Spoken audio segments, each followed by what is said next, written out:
আমাদের দেশে মাননীয় স্পিকার গত ১.৫ বছর এবং এরপরে গত ২ মাস ধরে আমরা মবের সংস্কৃতি দেখলাম।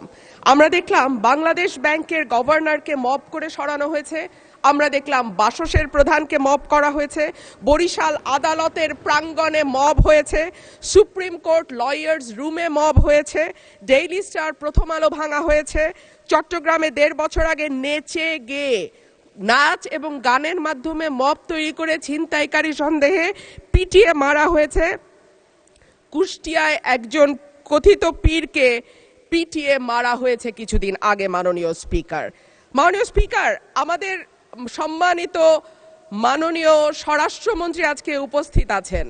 উনি একবার না দুইবার না কয়েক দফা আমাদেরকে আশ্বস্ত করেছিলেন বাংলাদেশে আর মবের কালচার হবে না।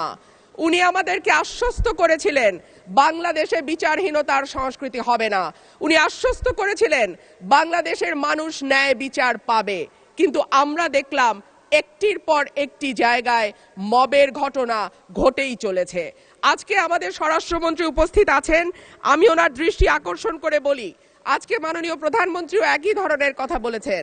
মানুষ যখন ন্যায় বিচার পায় না তখনই এইরকম সংস্কৃতির বাড়ে এবং মানুষ এই ধরনের সংস্কৃতিতে জড়িয়ে যায়। মানুষের মধ্যে হতাশা আছে, মানুষের মধ্যে ক্ষোভ আছে, মানুষের মধ্যে তীব্র বৈষম্য আছে এবং সর্বোপরি আছে দৃষ্টান্তমূলক শাস্তির অভাব। গত ১.৫ বছর আগে চট্টগ্রামে মব করে যেই লোকটিকে পিটিয়ে মারা হয়েছিল তার বিচার এখন পর্যন্ত হয়নি মাননীয় স্পিকার। এবং ধন্যবাদ মাননীয় সদস্য।